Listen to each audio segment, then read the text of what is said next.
Leroy. Bonjour. Nous allons aborder aujourd'hui une thématique, à savoir, nous entendons dire que la ville est sous tutelle.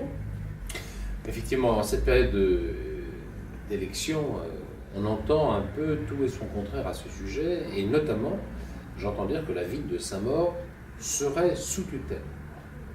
Alors là, soit les gens n'ont pas compris ce qu'est la tutelle, soit les gens tout simplement mentent pour dramatiser une situation qui n'a pas lieu d'être. En fait, la tutelle, c'est quand même quelque chose que les gens peuvent comprendre. C'est lorsqu'une ville n'est plus en capacité d'encaisser ses recettes, de financer ses dépenses, et que c'est l'État, la préfecture, qui se substitue à elle. En l'occurrence, la ville de Saint-Maur n'est nullement sous tutelle. Elle a un budget, est en situation d'honorer ses dépenses, de payer les personnels, de verser des subventions aux associations, et inversement, elle encaisse ses recettes, dotation de l'État, fiscalité. Ce qui est vrai par contre, et ce qui peut-être sème un peu de confusion, c'est que lors du vote du dernier budget, une majorité du conseil municipal a voté contre le budget de leur ville.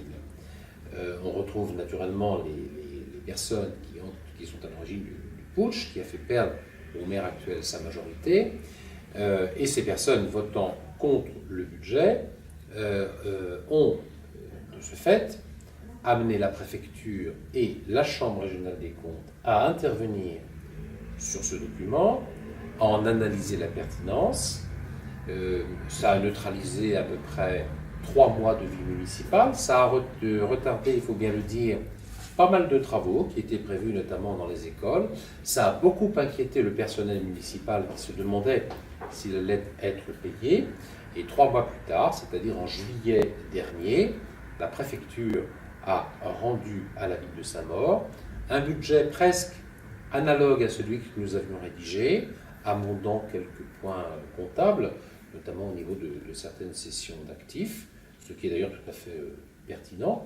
Mais nous avons en quelque sorte récupéré le budget sur lequel avaient travaillé les services municipaux, et moi-même en l'occurrence, ainsi que tous les élus qui s'étaient attelés à cette tâche. Et depuis le mois de juillet dernier, la ville de Saint-Maur, encore une fois, encaisse ses recettes, paye ses dépenses, et là, notre ville n'est donc nullement sous tutelle.